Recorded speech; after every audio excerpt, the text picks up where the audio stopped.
Welcome to Vacation Station, hosted by Lisa and Nancy, editors of BigBlendMagazines.com.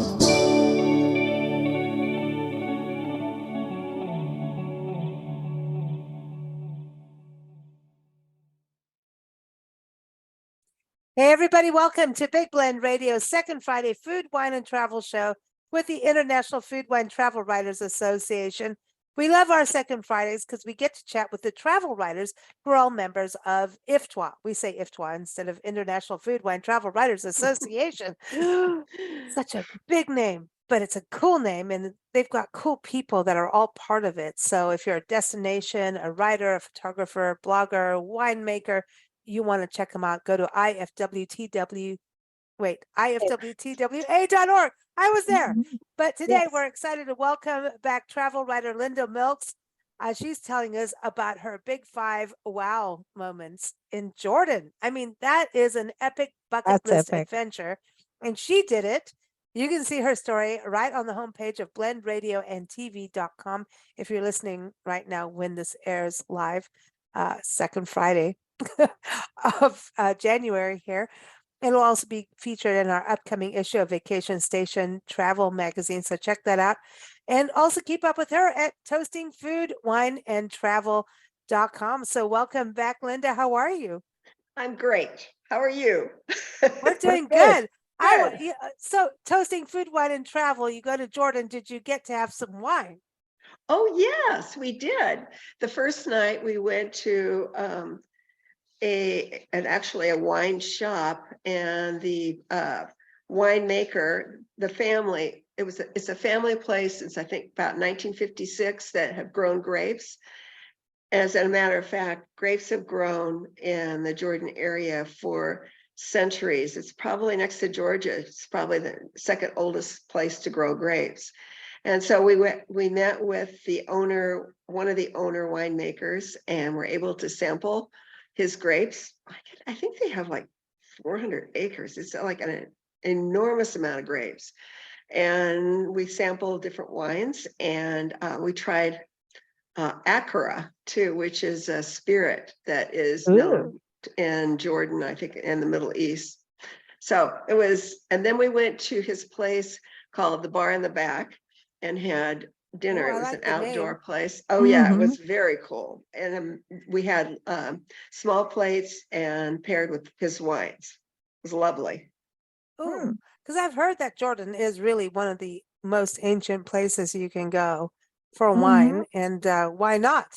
You know, it sounds good. And I know you really wanted to go on this trip, and I think it's exciting. IFTWA, this is, I think, the second, second trip. And you're on the board, right?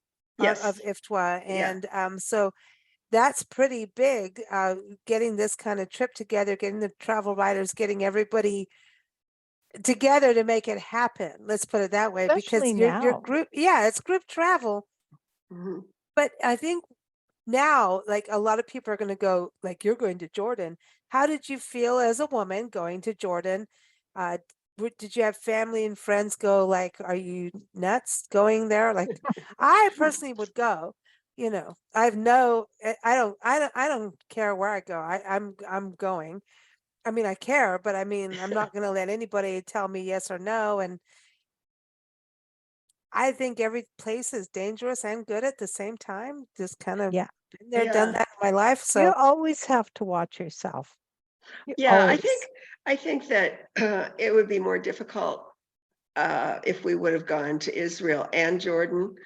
Although I have a good friend who just did that and on a tour, so she was fine too. I knew that this other group had gone. It's been about 4 years ago, but I knew they'd gone, and they one of them in particular, Linda Kassam, told me it was like life-changing, and that's part of the reason I really wanted to go. And when we got there were 8 women, and we were met by someone that helped us check in, go through our customs with our passports, and then we were put on a van with our guide. So we were with someone the whole time, but I never felt threatened in Jordan anywhere. So one guide the whole time throughout your... Yeah. That's a good thing to have. That's a good thing. Yeah. It was. Yeah, and and he I was- remember Diva Linda coming on the show talking about her, Yes. and I was like, the diva got on a camel. The day the diva got on the camel, I love it. I thought that was it. Mm-mm. The skies changed, the world parted. I mean, and then I saw you on a camel. Yes. I mean, it's not Mhm. as easy as everybody thinks. Oh, No, it isn't. And it's no, not very comfortable, I can tell you that. no, and they But- bite. They do Well, bite. There were 4 all hooked together in a row, and so that helped. But Oh, that, yeah. you know, when you get on, they raise up their back legs first, so you have to lean back because otherwise you're going to be thrown forward, and Yeah. then they raise up their front legs, you have Mhm. to lean way back, and then you start the journey, and there's no stirrups or anything like that, like you'd Oh, have you on a didn't have horse. That's weird. stirrups? Yeah, you just hang your legs hang down, and Oh, believe me, it was Oh, like that's kind not of freebasing, man. okay. That's So like you're in Kenya, freestyling. Freebasing no, is not in the right Kenya, word. I had stirrups. on a camel. Yeah, Oh. and that's how the camel bit my foot because he Oh. could find the stirrup. He knew exactly where it was. He Oh, just like, wow. and it didn't bite He didn't hard. want the stirrups, so they know in Jordan not to Yeah, do that. so Yeah, maybe yeah. it's good not to have stirrups. Well, Huh. we started at 5:45 in the morning, so maybe the camels were still a little groggy. Ah, but Well, they I weren't know. like And metal stirrups like horses, they're leather. how Oh, did that uh-huh. feel too? Just flying across there and then suddenly getting up for these camel rides early in the morning. Cool. Yeah, that was like a little bit later on our journey. We actually went out the day before and saw they were, giving tourist camel rides, and we all are going, oh, we want to do this. And our guide said, no, it's hot and those camels are tired. You'd be a lot better off to do it in the morning, which was great advice. So they came before sunrise, Mhm. and 4 of us got on camels and went out. And so we saw the sunrise in the desert. And that's part of in the Wadi Rum. That's part of one of my wow experiences, was to have that morning Cool. adventure going out on camels. And there were 3 men sitting around in a circle who made a fire for us. And then they put the tea on, and we had tea and some kind of biscuit as the sun was coming up, and Nice. just amazing. Yeah. Nice. Wow. And so when you think about this, I just had a conversation with a friend who's talking about, going on guided tours. How important is it when you go to a place like Jordan or anywhere for you to have a guided tour versus just going willy-nilly on your own and hoping everything works out? I just think that this guide was very knowledgeable about Jordan. I mean, he was a native Jordanian. He knew the history of everything. And unless, I'd have to have been an amazing history major, which I'm not, to have any of the knowledge. And I think it would have taken me months to really get up to speed to what he was able to tell us just from his own personal knowledge. So it was very important for us. Oh, yeah, I Mhm. think that's something about these kind of trips. When you go on a bucket list, you need to go beyond the visitor center or the book, Yes. because you yeah. can read it all that Mhm. you want, but when you're standing there, Yeah. you want to actually have that understanding when you're there. Like behind us, we have this photo for those who are watching on video on YouTube or Facebook. The Treasury. Petra, the Pet- monastery. The monastery. Yeah. Mhm. So when you're there in Petra, do you understand what the monastery is? But in a book, now you're gonna have to look it up. You don't want to do that on your trip unless you've researched it. But the connection, I don't know. I think if you have someone there who really tells you while you're there, it really gets to you. There's a Yeah. book, speaking of Petra, there's a book called Married to a Bedouin, and it's fascinating. This woman Oh. was in her 20s, and I think most of the book takes place maybe 1975 to 1980s. And it was, I read it after I got home, but Mm. I love the book. It was very fascinating, and she talked about how the Bedouins, they lived in these caves, and some of them still do. I don't know, not legally, but some of them still live in the caves. But how they were all in those caves, and then they were moved out Mm. eventually. Oh wow. Yeah, Interesting fascinating book. history. Yeah, Mm. Yeah, and fascinating. I think that's a thing too, is reading books, and it's not always like the guidebooks. It's always those personal encounters when people Yes. are going, right? Do you read Yeah. biographies, that kind of thing? Yeah. Yeah. That one was, that's her story of being married to a Bedouin. She was from, I think it was New Zealand, and she had Oh, 3 wow. children with him. And Wow. they would Wow. go sometimes, I think half the year or less, back to New Zealand, and then they'd move back into Petra, and they had I don't know if they had 1 or 2, I think they might have had 2 caves that they lived in. And she Be back talked about, into the cave. It's like she if was I'm a gonna nurse. have kids, I'm gonna have a cave. Yeah, I and want an she extra was a cave. nurse, and she talked about how Wow. some of the caves were painted on the inside, so they weren't quite as primitive. And actually, one of our group made friends with a Bedouin that lives in cave, and they have, I think they have electricity. I think they have a TV, In the but cave. yeah, they legally are not supposed to be there, but I guess they just let them live there unless they step out from Petra, and then they can evict them and keep them out. Did they have a door to close to the cave? Like, Some of what I was reading in her book, that some of them had windows or doors. I didn't see oh, that. I mean, what we didn't see where they You're were in the living. historical park, like Right, it's we're not almost on. like a national park kind of Yeah, thing. I think wow. where they live is more on the backside of where the tourists go. Hmm. And so Huh. when where you were, I mean, can you envision living there? No, I've never lived in a Interesting. cave. Like trying to sort this out No, in my listen, mind, Linda's in Temecula land TV, with but no door. wineries and all of that. She's like, Yeah. heck no. But okay. So think about it. What made you want to go? And how are your feelings coming back? I mean, and everyone, the 5 wows, I mean, to me, I want to hear your experience. You wrote a great Mhm. article and everyone can get into that, but going there, what made you want to go? And then your feel like even coming home. So let's start with that. What made you go? Like Oh, want to go? I've never done any Middle Eastern travel at all, and Mm. I've done a lot of like Italy and France and Spain, but not anywhere like the Middle East. And I really wanted to be exposed to it. But Jordan is a very safe place to travel. They're not warring people, and I knew from Linda Kassam that it was an amazing event. So I just wanted to be exposed to something different than what I'd seen, and so I would learn something. And Mm.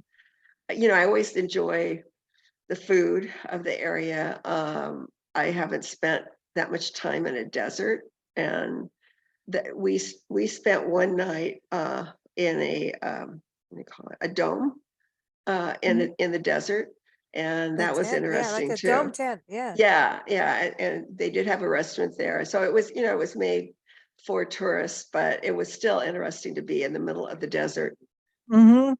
Hmm. in And in what that was the dome. food like for you?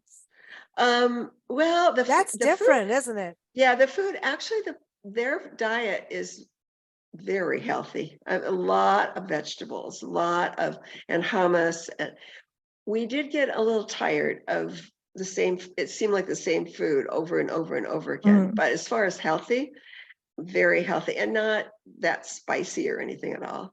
And we Oh, Oh, didn't. wow. Yeah, it that's wasn't. surprising. Yeah, it wasn't spicy. They use a lot of yogurt, and Huh. I can't remember the name of it, but there's a yogurt where they strain it more times. It's almost like a cottage cheese, and that goes into one of their dishes too.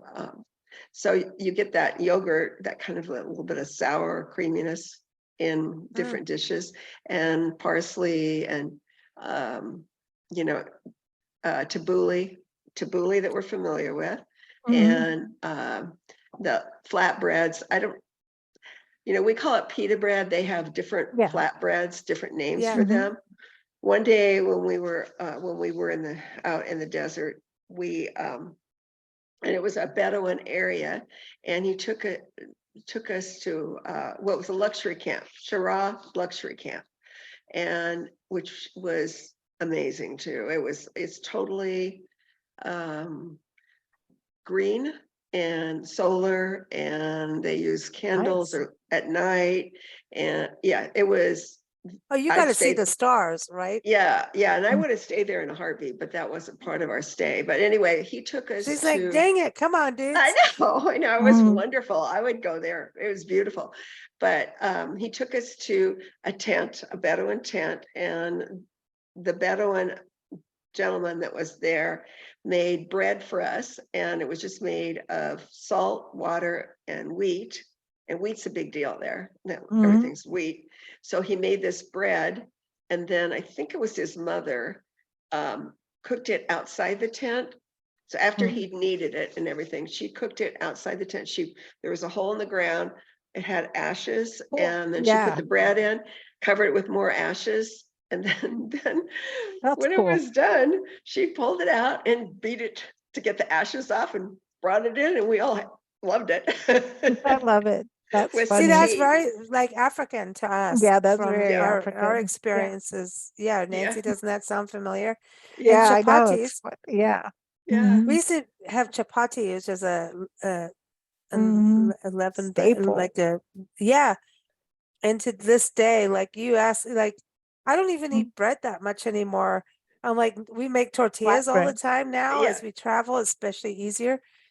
And it's like as soon as we change that, even my body was gone back to living in East Africa as a kid. Yeah. You know, it's like because we used to have chapatis, Mhm. bread, water, flour. I mean, Yeah. not bread, water, flour, water, a little bit of Salt. oil, kind of Yeah. salt. Oh yeah, Yeah. yeah. Mhm. And it's just how it's needed and how you prepare it. And Yeah. it's I think these ancient cultures have done it for frigging centuries. You Mhm. know, not decades, not years, it's centuries. And Yes. Yes. Mhm. when you have that kind of bread, it just is better on your body in some way. And Well, but I Yes. do there's no love a good sourdough. yeast. Thank you very much. I'm Yeah, sorry. but That'll there's never go no, away. but there's no unnatural yeast. There's just no yeast in it, Right. and makes it far But I still healthier. have my beer. But they use the yeast for beer. See, Mhm. a lot of Yeah, these but that's cultures a do that. natural yeast. That's a natural yeast. It's not Yeah. like what we Yeah. would get here. Yeah. Oh my, we're gonna Yep. have a war of yeast. Mhm. But this is cool what you had. I mean, so going there, I mean, did you have a culture shock going there? Like, did you getting off the plane and getting into Jordan, like Wonder, that like, flight why am over, I get here? there and go, did you second guess yourself at any point? I didn't second guess myself, but getting off the airplane, the airports are just crazy. There's people, just tons of Funny. people lined up going in different directions. It's Mm, very, mm. very compact, and all kinds of people, all kinds of talking, all kinds of noise. So that when you get off a plane and then you're confronted with that, but we knew that we had a guide and a host that was going to meet us. So that was, and there were 8 of us together is- to help.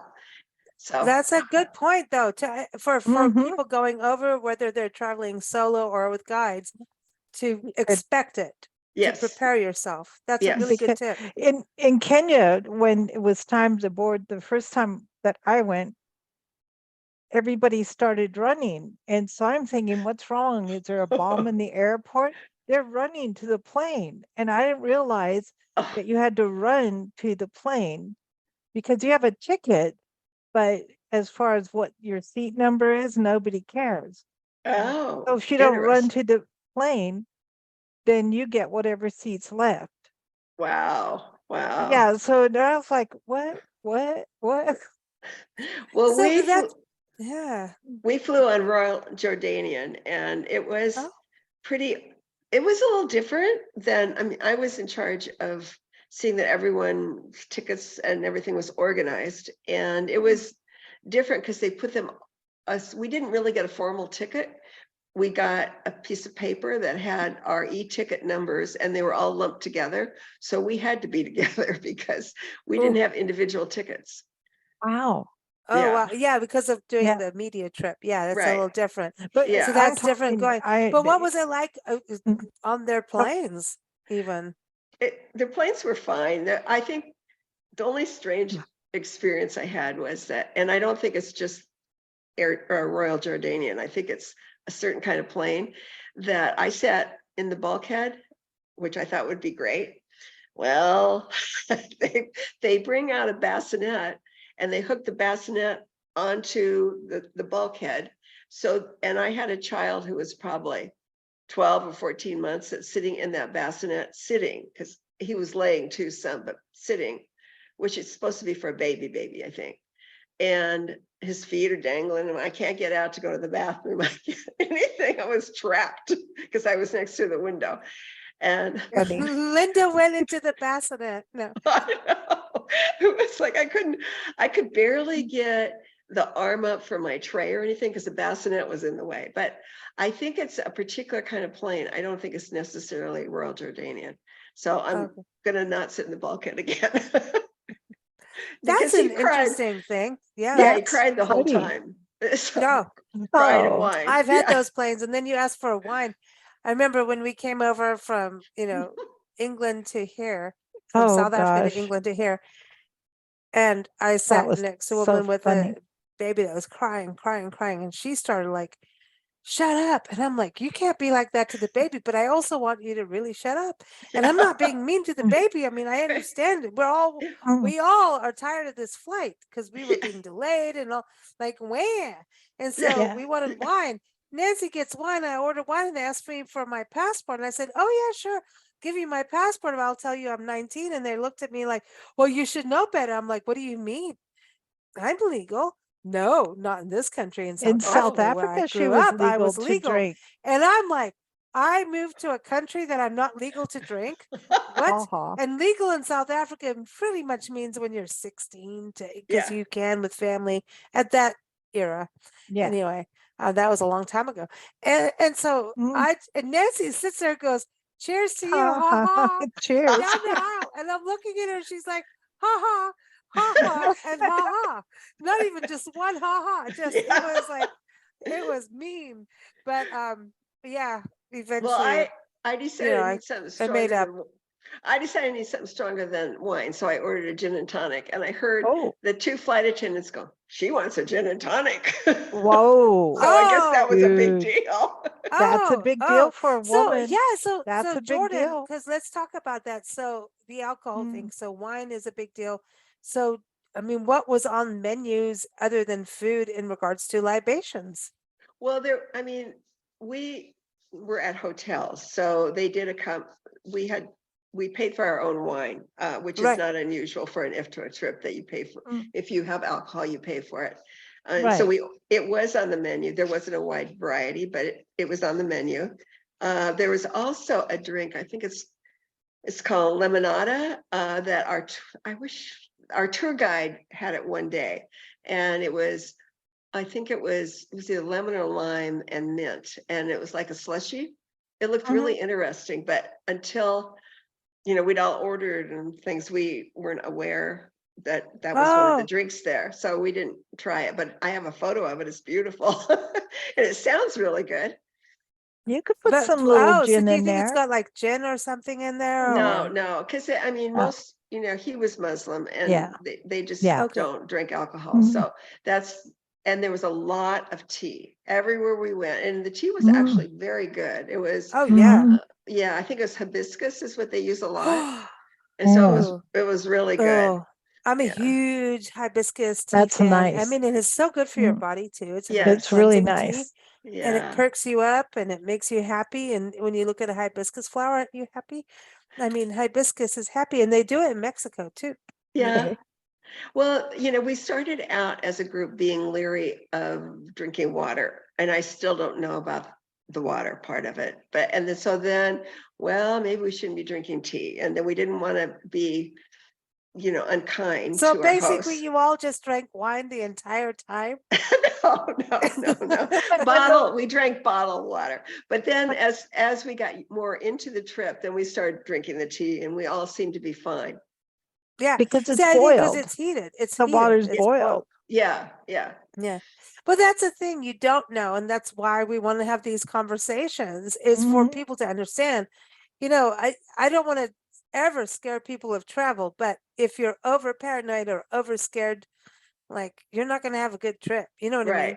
Right. No, So Mhm. I think you have to be able to be welcome to trying different foods. Mhm. Too, I don't know that if we had anything that terribly unusual. And I think there wasn't even that much lamb, which I think they do eat a lot of lamb. I think they may have Yeah. toned it down for Americans.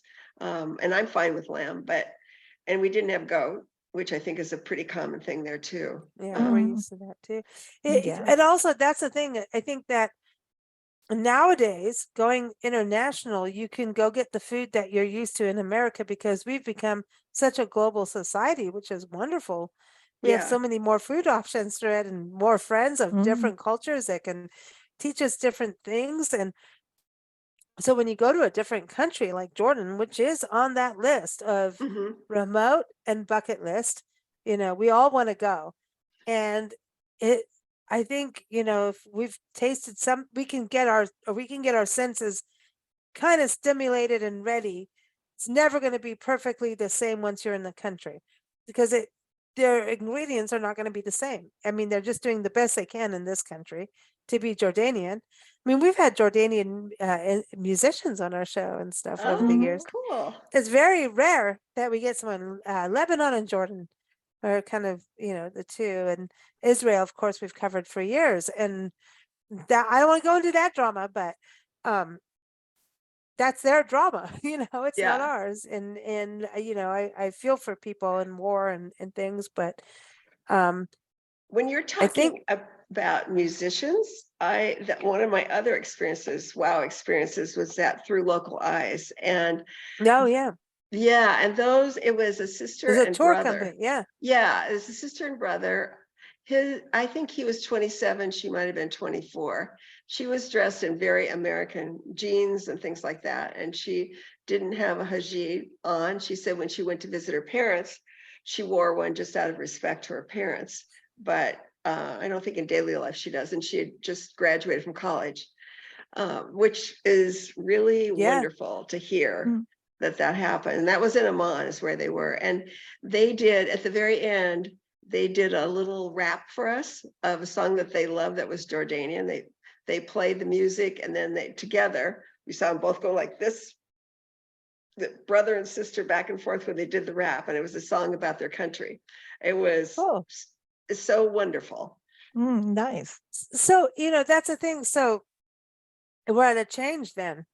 Yeah. I Yeah. mean, we're seeing it in Iran, Iraq. We're seeing this change, especially for women Yes. going there. That's what I was like.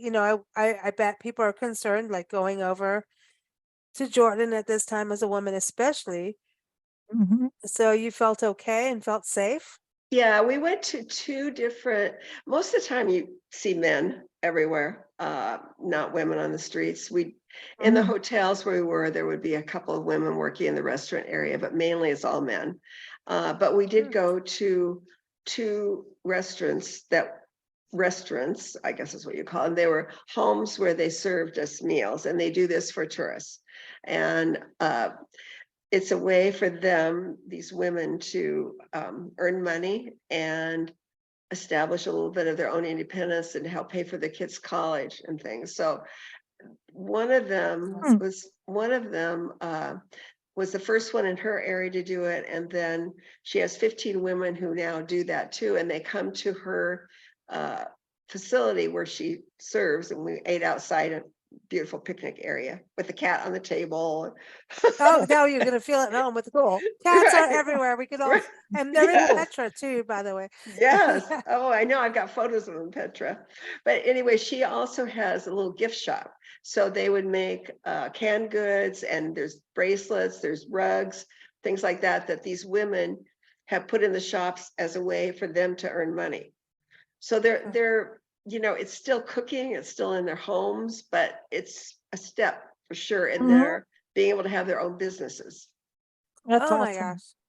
This is so cool. It sounds similar to Kenya, Nancy, Mhm. and even early days of Absolutely. South Africa. Yeah. Mhm. Yeah. Mhm. Yeah. But the Women. women are, what we Yeah. learned in Africa is women were far more enterprising than the men, Hmm. far more mathematical in their brains were more Cool. mathematical. They knew money. Hmm. And they didn't make mistakes with money like the men did. Yeah. Yeah, Mm. they were on it with that, and they ran their households in a very clean and strict way. Mhm. Our houses were Yeah. really clean. You know, the thing too, when you go back to history like Africa, and I mean, and Mm, these are neighboring countries, you know. Right. yeah, East Africa is very Muslim too, and parts of it. women, oh, from the Western civilization, it looks terrible, and it is in certain ways, in different places, and in different countries. So please, everyone, it's different everywhere. And but women do have a lot more say than what people would understand inside a relationship, a Muslim relationship. And some really want to wear their shoes. outfits, and, Yeah. and some people don't. And Yeah. so it's at this point now of a change. And I Yeah, think, you know, power to those who make a movement to go, I want to do this and be who they are, and power to those who want to stay the way they want to. It's kind our of that civilization has been through that yeah. It's well, it's not, years ago. we're still in a, it's still really happening right now in Mhm. different countries. So Mhm. it's interesting to be part of it and see women grow, and women are still fighting even in our own Mhm. country here in the States. We can't Absolutely. acknowledge Right. like leave that out. So, you know, going to countries like Jordan and seeing women get to these places and start to be able to, did that make you feel good as a woman seeing Oh that? yeah. Oh yeah, for sure. We asked our guide was very good about taking questions, and we asked him, because he's married, and we asked him about his wife and if she wore a hijab, and he said when he first met her, she didn't. And then after time passed, she decided she wanted to, and she wanted to do it to show her religion is why she wanted to do it. So that is one Yes. of the reasons they do it. And then, like I said, with the young girl, Lana, she wanted to do it when she went to see her parents, just to show respect for her parents. They Mhm. probably know she doesn't wear it the rest of I the time. interviewed a lady in Warda, who is a refugee here in this country, and she went from Ethiopia down. Her family, she walked basically all the way to South Africa, and we talked, and her family in South Africa actually got shot at. I mean, it's crazy. It's a crazy story, and I encourage people to read her and read her book, her memoir. And she's about to become a doctor in this country. Oh, In cool. Minnesota, she Mhm. moved to Minnesota, went through a lot of racism in our country, and Yeah. she stood strong, and she's an amazing woman. And she is very, her husband is actually in South Africa, and she's here, and because she's doing her doctorate. And um it's the same thing. She's It's amazing. strong as a woman, but strong in her religion of Islam. And it's very hard for people to understand, but it's a very difficult thing. You, I always say you can't just blanket one thing or Mm-mm. the other. No, And, you and when can't. you travel, the more you travel and immerse yourself in cultures and the people, have these interpersonal connections, you'll understand what people want to do. And if there's radicals of every Absolutely. religion and every Mhm. belief who do Mhm. things that we are against. That Mhm. is okay to be against. But, you know, Warda has a devout belief system that is about caring, kindness, loving, Mhm. nothing about killing Americans and killing Right. people. Yeah. Yeah. It's about love and kindness. Mhm. And I mean, she's becoming a doctor as a Mhm. woman Yes, from that's a so farm in cool. Ethiopia where her grandfather stole her Mhm. baby milk because they were dying and starving, and he stole it from her. Yet she Wow. still loves him Mhm. and forgives Hmm. him for that. So, Hmm. you know, we've got to look at this in so many different lights. And I think the beauty Mhm. of you going to Jordan is to, especially as a woman, is showing we can do this and we can connect in these cultures. And I think a lot of times, honestly, the guides are this portal of connection more than anything. Mhm. When you're in a car with a guide, you have these conversations that are deep and meaningful. I agree. And it also, I think it's important to as a tourist to another country to know what their culture is and how to show respect for them when you're there. Absolutely. Well, if you Absolutely. went to Jordan and went against their culture, like that's not going to work out for you very well. No, and it's No. just Probably won't get through checkout. Mm, No groceries for you. No, it's not smart. It's no, not it's not smart. smart. I mean, honestly, we're talking ancient Mhm. history. hmm And I Yeah. think we have to. The only way this world To is keeps respect it. spinning because nature does, but we have to somehow travel is going to knock you around. Yeah. Well, And it's the education. it's going to take you to different places. And if you don't have the ability to change your mindset, you're never going to be a good traveler or understand travel. Like, honestly. hmm Mm. Yeah. And why do we travel? To change, don't we? 'Cause To it's have a greater And grow. understanding. it's Yeah. so much fun. It's Yeah. How so did you grow from interesting this? on so many levels. Yeah. Well, I mean, I there's mean, the nature, the people, the history. mhm. There's just so many levels that you can go to the same place 5 or 6 times or more and always learn something new. Yeah, that's true. Yeah. Very true. Yeah. Mhm. For you growing, what do you think you came out of Jordan really growing from? I don't know. I think it's just like a different understanding of, well, I never knew people lived in caves, you know, and but also those guys that are in caves and on mules, they have cell phones. Yeah. That's so And funny. yeah, it is. And Mm. it's just, I mean, to see different cultures just, really awakening, and to see those women that had the little restaurants in their homes, that was wonderful. They were warm, gracious.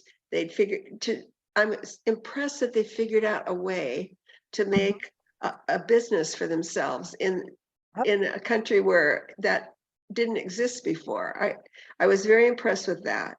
I was impressed with how welcoming and warm everywhere we went, the people were.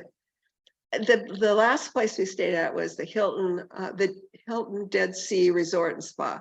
It was gigantic. It had probably 4 different levels to it to get down to the pools, and it just sprawled forever. And they put me in a room that I couldn't find because I don't have a great sense of direction anyway. And there was a poor little guy that was outside. It helped me find my room. And then he took my suitcase there the first time. And then every night when I go back, I couldn't find my room, and he would be there and show me where my room was. Wow. my So they gosh. already knew. They watched out for you. Yeah, it was wonderful. I mean, I've never had a hotel experience where someone was so helpful and so responsive right away. Wow.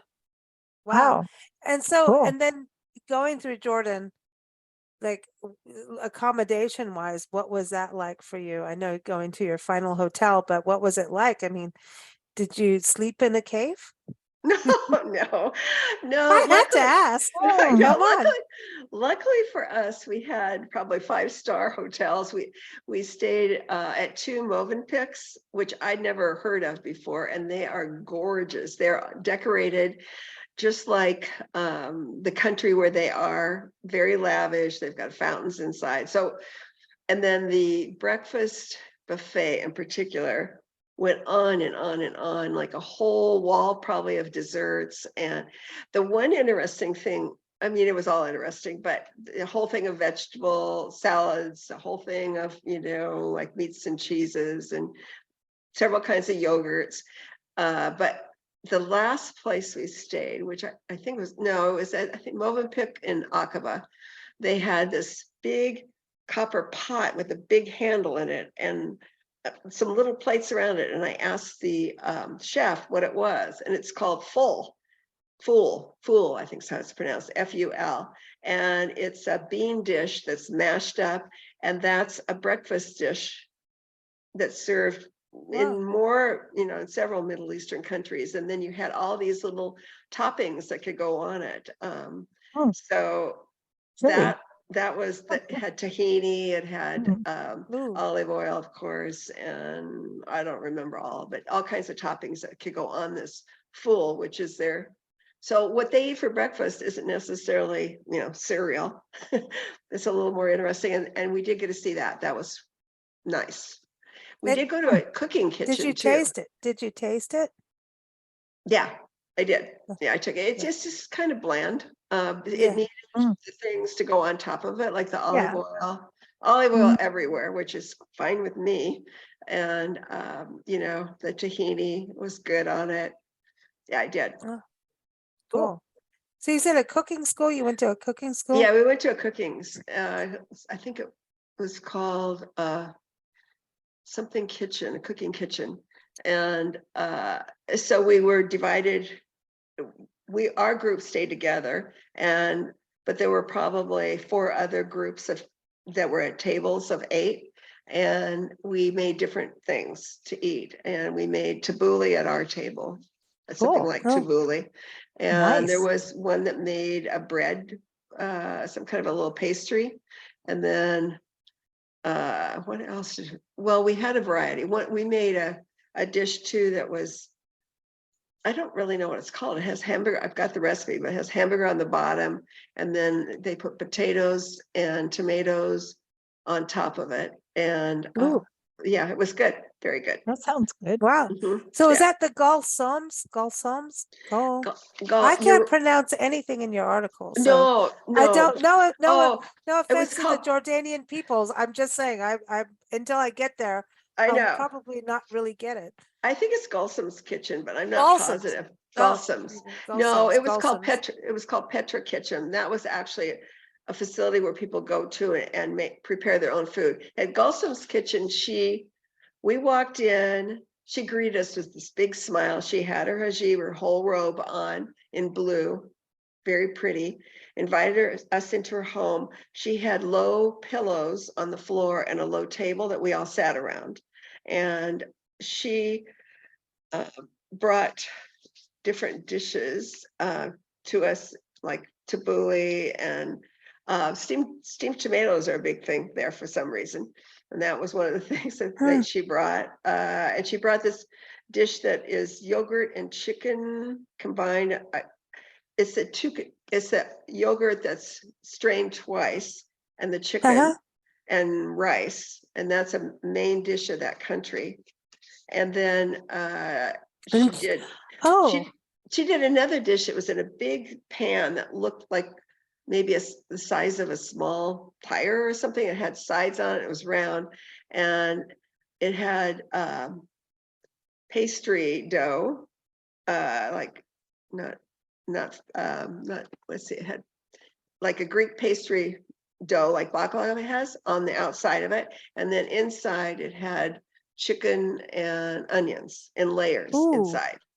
that And sounds it good. was wonderful. And then she bakes it in that dish, and then she flips it over and serves it that way. And it's like a big cake. That's what it looks like. And you cut into it and you see the chicken and the onions. Oh, wow. And so this is something too for people to think. I mean, we think of Jordan as one big desert, right? Yeah. And Nancy, you know, from living in the desert, you can grow just about anything, actually, if you get to the right water source. And so, Jordan, that you said you eat a lot of vegetables over there, so they really do have gardens. Oh, yes. If you get beyond, if you go outside Petra, if you go up to the north, it's more of a garden area and a lot greener. Well, you get near the Jordan River for one thing, which Mm. is they grow olives and they grow other things up in that area. It's much more of an agricultural area. And that was interesting too, because we did go up to Bethany beyond the Jordan, and we went to the Jordan River. We were on the Jordan side, and the Jordan River is not very big anymore. And right across from us was Israel. And there were people immersing themselves in the water in the Jordan River. I don't know if they were baptizing or just touching the water because they wanted to be on water that they thought of as holy. And that's the only place we saw any kind of police or guards at all, was at that spot on the Jordan side. It's connected to Israel. So yeah, right there. So would you go back again? Oh, yes. I would love to go back again. It was just, It was amazing. It really was. I learned so much about history too. When I came home, I'm still doing research on trying to remember and figure out more in depth. I'll be doing a lot more reading about the history of Isn't Georgia. it different than when we go to school and then what we learn in school and then what Yeah. you get on the other side? Oh, I know. It's just when you're actually exposed to that was part of it too. You're walking along in these areas where like the Nabatans, I think is what it is, even before the Bedouins and the Romans, and you see these ruins and you think, Wow. well, we saw a chariot race location. We saw, you see these paths and you're thinking about all the generations and generations and thousands of years of people who have walked on these roads. It's mind-boggling. Oh, that's amazing. That's amazing. Mhm. Well, Linda, good for you going. And thanks Yeah. for sharing. Nancy, you ready to go to Jordan? Oh, she went off. I don't know. We can't hear her. I think she's been trying to fix it for a little bit here, but thank you so much, Linda, for joining us. I encourage everyone to check out Linda's article. It's on blendradioandtv.com called The 5 Wows of Jordan.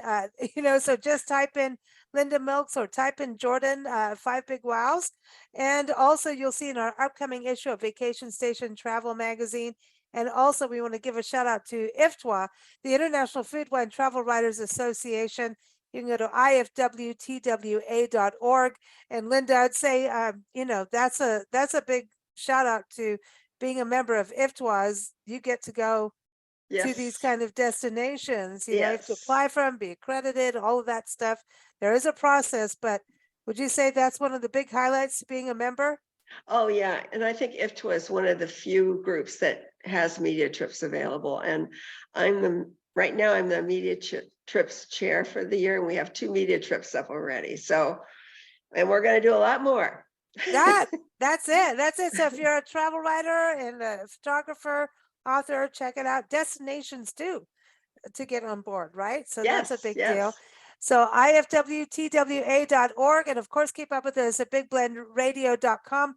We do a show with destinations every second Tuesday, every second Friday. We do our time with travel writers, and coming up every third Friday is a new panel writers discussion group. So check that out. So we'll be doing that next. So thank you so much, Linda. You take care and happy travels. And I don't know, you're gonna have to find a camel. You're in the desert, kind of. I'm going to South Africa next. So when you're talking about Africa, I'm going, oh, but that's on my own dime. We live there. We live there. Oh, I have to talk to you. Yeah, Nancy had her magazine is in South Africa. All right, so Yay! that's the next Okay. thing. We'll talk to you soon. Okay. Take care. Bye. Bye.